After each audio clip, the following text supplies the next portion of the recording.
Hi, today we're going to be talking about characterization and specifically how to characterize. It's something that the AP test expects you to do pretty much every year, so we need to understand how to illuminate these characters. We're going to use the mnemonic LASTON to help us understand. So, as a review, let's talk about how the AP exam, each question for the essay portion, has two prompts. Your teacher may use big and little, or they may say abstract or concrete, but regardless, there's two parts. So for the literary argument, it's always or almost always about the meaning of the work as a whole. You'll see that repeated in almost every prompt or some version of it. Every year, the little question or the task that you should do is different. For example, symbol, exile, violence, justice, sacrifice, idealism, those sorts of things. All right, so the prose and poetry are very similar in that for the little question, the concrete, it's always about literary elements and techniques. They want you to describe how those elements help to answer the big question. The big question for poetry is usually about the speaker's attitude towards its subject. Um, it's also sometimes about the relationship between two things or people. Now, again, for prose, the little is literary techniques or elements. The big question is almost always about characterization. In fact, over the past 30 or so years, over 80% of the time, the test has asked you to characterize. Now, there's different ways that they ask you. They might just simply say to characterize a character or a character situation.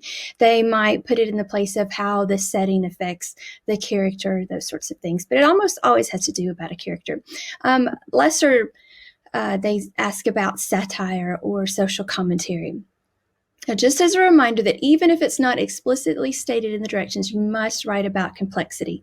So the characters are not going to be flat or static. They're going to have many layers. So don't forget to write about that. Now, let's just kind of back up a moment. And what is characterization? So the definition is the way that authors convey information about a character. But a lot of times I've noticed that students, they understand that in their head, but then when it comes to actually writing about it, they get stuck because they don't know how to go about it. And so that's why we're doing this presentation today.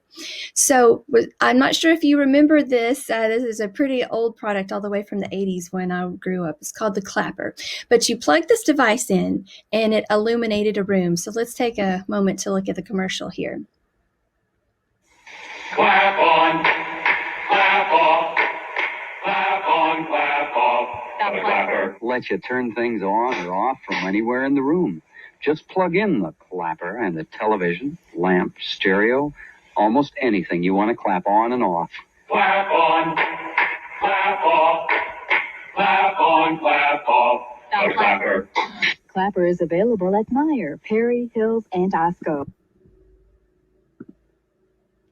All right, so somebody actually gave that to me once, and I wouldn't recommend the product at all because it was really sporadic. But nevertheless, for our purposes, if you can kind of think of last on, then boom, your character will be illuminated, and we'll go over this in detail.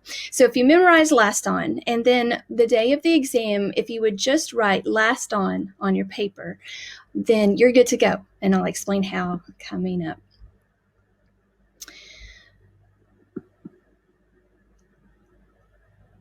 So the L is for looks, and if you are using the handout that's been provided for you all, then you can write this down here. But looks. And another way to think about characterization, even though it's sort of a no-no word, but we judge people, right? We have to make quick judgments about people when we first meet them. First of all, we have to know if we're safe or not. And the first way that humans go about judging, or in this case with AP characterizing, is by looks, a physical description, perhaps the way that they are dressed or not dressed. Now, A is for actions. So what does a person or character do? And with this particular unit of silences and secrets, we could explore what do they not do. S is for speech. What does a character say? Or what does he or she not say? What does the narrator reveal? What does the narrator keep back? And also think about how they say it. So if a writer gives you the adverbs of how a character says something, then you could note that. All right, T is for thoughts. This one's a little harder unless the narrator reveals it for us. But the narrator's revelations, you could also, a character might have a journal, maybe even social media if it's a newer text. O is others' thoughts. So think about how people are influenced to think about something by what other people say. So I remember in middle school when I liked a boy named Adam, then all my circle of friends started liking Adam. So that's just a really basic example. But if you think about it from the news, if you watch Fox News, then you probably lean one way politically. If you watch CNN, you'll probably go the other way. So we are indeed influenced by how other people think, and as well, the characters are too. And finally, this was perhaps the most challenging one of all, is the narrator's thoughts. How does the narrator view or present the one that you're characterizing? If you all are reading Wuthering Heights, then you can definitely talk about how Nellie views Heathcliff. Now let's also talk about direct and indirect characterization, because that's important. It's pretty self-explanatory, but direct, the author directly tells you what the narrator reveals about the character. So physical description that she is beautiful or something like that. Indirect is when the character says or does things and you make inferences because the writer is showing you. For example, let's go back just a moment. This picture right here is a picture of peace, right? So being at the beach is peaceful. So the narrator would be directly telling you about that. But if a narrator was going to show you about a peaceful character, then they might write about how a woman sits in a poppy field with her legs crossed and how she's meditating or doing yoga or something like that. All right, moving on. So here's some examples. Bill was short and fat, and his bald spot was widening with every year. So that would be directly telling you, as opposed to showing you indirectly. Right here, Bill sighed as he looked at the offer of a gym membership. He really should join, but just thinking about it made the beads of sweat collect at the top of his bald spot. All right, so you tried this one here. As Jane walked past the box labeled Free Puppies, she furtively glanced around her and then gave the box a swift kick. As opposed to, Jane is a cruel person, she said. So the first one would be indirect, and the second one would be direct. So let's take a look at the big picture. For example, you might come up with these statements on your own, that Gatsby is an idealistic and ambitious character. Daisy is a shallow yet charming hypocrite. Tom is arrogant, sexist, bully. So that's all great to know. But what's the big deal? I mean, what's important about that? How can you further develop that? Well, characters reveal who we are as individuals and also who we are as a society. Let's take a look at these quotes by some master AP teachers. Characters in literature allow readers to study and explore a range of values, beliefs, assumptions, biases, and cultural norms presented by these characters. And think about it this way. And if you're following along with the handout, here's a couple blanks. Characterization is not about pinning down a specimen. Rather, it's a development of a hologram. And it's also about having the right, or having the answers, but rather having right questions.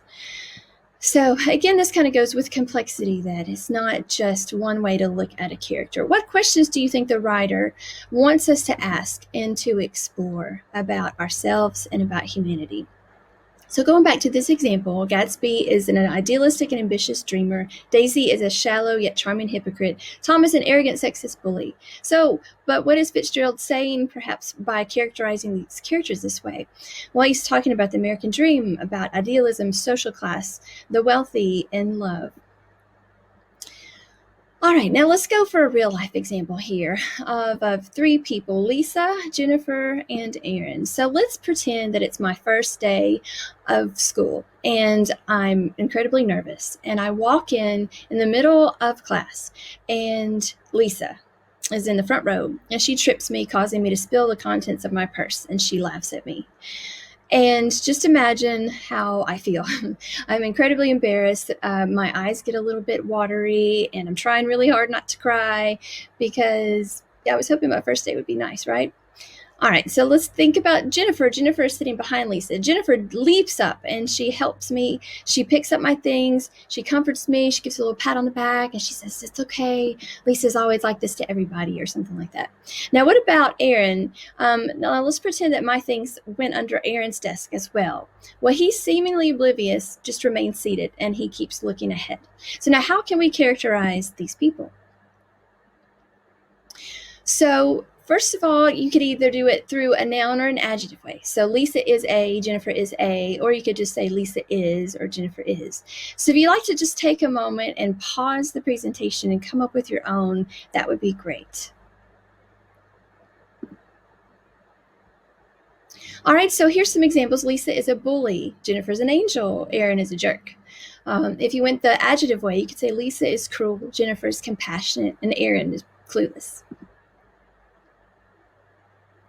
So I hope that you've enjoyed the presentation. I hope that you guys will use this for the remainder of the semester.